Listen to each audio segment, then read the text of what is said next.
ஆன்மீக மாலை நேயர்களுக்கு அன்பு வணக்கங்கள். நான்முகன் என்று போற்றப்படும் பிரம்மதேவன் காலத்தின் கணக்காளர், விதியின் எழுத்தாளர்.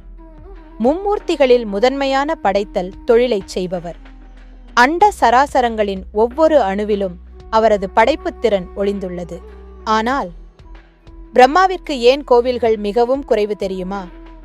இந்த ரகசியத்தையும், அவரது தோற்றம், அவர் சந்தித்த சவால்கள் மற்றும் அவரது வழிபாட்டு ரகசியங்களை இங்கே விரிவாகக் காண்போம். வேதங்களின்படி பிரம்மா ஹிரண்யகர்பா, அதாவது தங்கக்கரு எனப்படும் ஒரு பெரும் ஒளியிலிருந்து தோன்றினார். மற்றொரு புராணத்தின்படி மகாவிஷ்ணுவின் உந்தித் தாமரையில் அமர்ந்து நான் யார் என்று தன்னைத்தானே தேடினார். அப்போது தவம் செய் என்ற அசரீரி ஒலிக்க பல்லாயிரம் ஆண்டுகள் தவம் புரிந்து படைப்புத் தொழிலுக்கான ஞானத்தை பெற்றார். துவக்கத்தில் பிரம்மாவிற்கு 5 முகங்கள் இருந்தன. 5வது முகம் மேல் நோக்கி இருந்தது. ஒருமுறை பிரம்மாவின் படைப்புச் செருக்கை அடக்க சிவபெருமான் பைரவர் வடிவில் அவரது 5வது தலையை கொய்தார். அந்த கபாலமே சிவனின் கையில் கபால ஓடாக மாறியது. அதன் பின்னரே பிரம்மா 4 முகங்களுடன் 4 திசைகளையும் 4 வேதங்களையும் காக்கும் நான்முகனாக மாறினார். பிரம்மா தனது உடலிலிருந்து உயிர்களை உருவாக்கவில்லை, மாறாக தனது மனதிலிருந்து படைப்புகளை உருவாக்கினார். சனத்குமாரர்கள், 4 முனிவர்கள், சப்தரிஷிகள், அத்ரி, வசிஷ்டர், காசிபர் போன்ற 7 பெரும் முனிவர்கள், நாரதர், தேவரிஷி நாரதரும் பிரம்மாவின் மனதிலிருந்து தோன்றியவரே.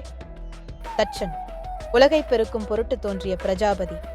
இவர்களே இன்று நாம் காணும் அனைத்து ஜீவராசிகளுக்கும் மூலவர்கள். பிரம்மாவின் வலது பாகத்திலிருந்து சரஸ்வதியும் அறிவு, இடது பாகத்திலிருந்து காயத்ரியும் அதாவது வேதமாதாவும் தோன்றியதாக கூறப்படுகிறது. சரஸ்வதி தேவி கையில் ஏந்தியிருக்கும் வீணையின் நாதம் பிரபஞ்சத்தின் ஆதி ஒலியான ஓம் என்பதை இசைக்கிறது. பிரம்மாவின் படைப்புக்கு இந்த அறிவு அதாவது சரஸ்வதி அடிப்படையாக இருக்கிறார். காலத்தின் கணக்கு அதாவது பிரம்மாவின் ஒரு நாள், பிரம்மாவுக்கும் மரணம் உண்டு என்பது வியப்பான செய்தி. பிரம்மாவின் ஒரு பகல் என்பது 432 கோடி மனித ஆண்டுகள். இது ஒரு கல்பம் எனப்படும். அவரது ஒரு இரவும் அதே அளவு காலமாகும். இப்படி 100 ஆண்டுகள் பிரம்மா வாழ்வார். தற்போதைய பிரம்மா தனது 51வது வயதில் இருப்பதாக நம்பப்படுகிறது. அவர் மறையும் போது இந்த பிரபஞ்சம் மகாவிஷ்ணுவிடம் ஒடுங்கும். அதாவது மகா பிரளயம். பிரம்மாவுக்கு ஏன் கோவில்கள் இல்லை என்பதற்கு ஒரு தத்துவார்த்த விளக்கம் உண்டு. படைப்பு என்பது எங்கும் நிறைந்தது. நாம் காணும் ஒவ்வொரு உயிரும் பிரம்மாவின் படைப்பே. எனவே உருவ வழிபாட்டை விட அறிவையும் அதாவது சரஸ்வதி கலையையும் போற்றுவதே பிரம்மாவிற்கு செய்யும் உண்மையான வழிபாடு என்று ஞானிகள் கூறுகின்றனர். பிரம்மா நம் நெற்றியில் எழுதும் விதி என்பது நாம் முன் ஜென்மத்தில் செய்த வினைகளின் அறுவடைதான். விதியை மதியால் வெல்லலாம் என்பதில் அந்த மதி அதாவது அறிவு என்பது பிரம்மாவின் தேவியான சரஸ்வதிதான்.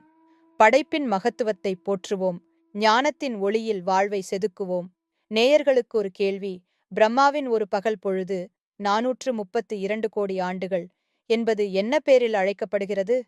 பதில் தெரிந்தால் கமெண்ட் பாக்ஸில் பதிவிடுங்கள்.